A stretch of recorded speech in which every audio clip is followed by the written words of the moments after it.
Today on Capechi's Corner, we're going to look at intercepts of graphs.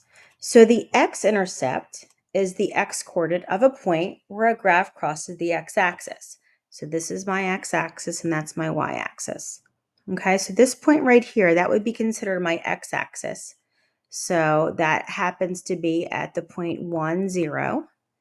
And the y-intercept is the y-coordinate of a point where the graph crosses the y-axis. So this would be here. That would be considered the y-intercept, and that point would be 0, and then I went up 4, so that would be 0, 4. Okay, let's look at some more examples. So use the graph to estimate the x and y intercepts of the function. The x-intercept is the point where the graph crosses the x-axis. So that would be right here, and that's at 1, 2, 3. So that's going to be 3, 0. And my y-axis goes up 1, 2, 3, 4, 5, 6 right there. So it would be 0, right? Because I didn't move right or left with my x value. I just went up 6.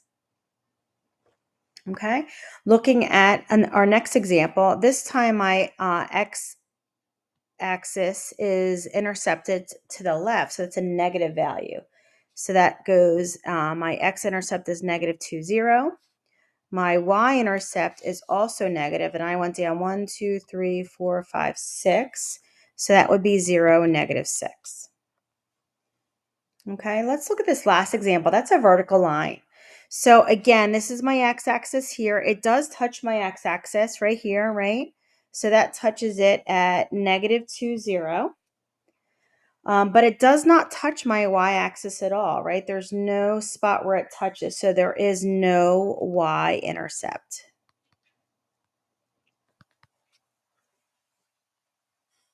Okay, moving on.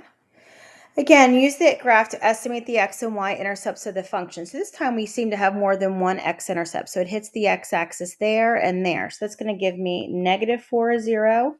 And it's also going to give me 3, 0. Both of those, because of the way that graph is, that's actually a parabola, it touches the x-axis twice. Now my y-intercept is down here. So that is at 0, negative 12.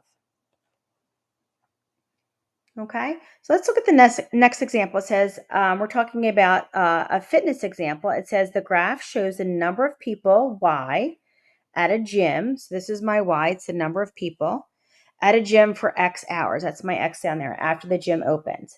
Use the graph to estimate the X and the Y intercepts.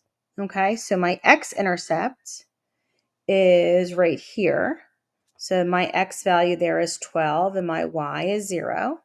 My y-intercept is occurring right there. So that is 0 as my x, and that looks like that's at 20. It looks like each tick mark is going to be worth 20. Now it says, which statements describe the meaning of the x and y intercepts in the context of the situation? So we got to look at this again. So when the gym opens, right, that's what's happening there. The gym is opening. It looks like there are going to be 20 people at the gym ready to go. Okay, so there were 20 people at the gym when it opened.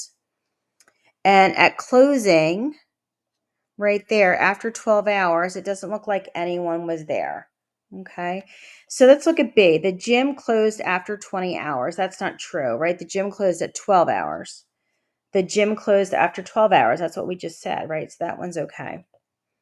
Letter D says there were 12 people at the gym when it opened, but we already said that's not true. There were 20 people there. There was no one at the gym when it opened. Again, we also said that was not true because we said there was 20 people there. Okay, moving on. Let's just take a look at this table. It says we're talking about Violet and her lunch. It says Violet starts the semester with $150 in her student lunch account.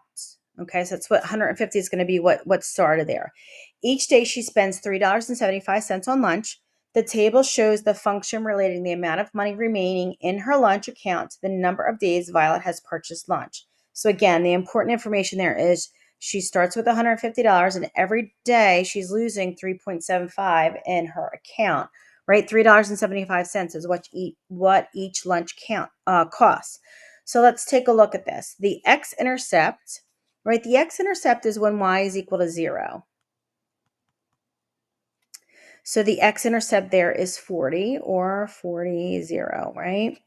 And the y-intercept is where x is equal to 0. So this is going to be our x-intercept, and this up here is going to be our y-intercept. So the y-intercept is 0, 150. Okay, and this next paragraph is going to discuss a little bit more of actually what's going on. The x-intercept means that after buying lunch for 40 days, right? After she has 40 days she's buying lunch, Violet will have no money. She'll have $0 left in her lunch account.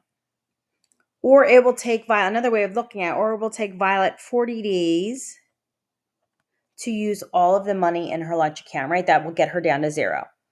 The y-intercept up here means that Violet's lunch account has $150 after buying lunch for no days, right? 0 days. That's just when she's getting started. Or the beginning balance of her lunch account is $150. Okay, that's it today. So thanks so much for stopping by. You have a great day.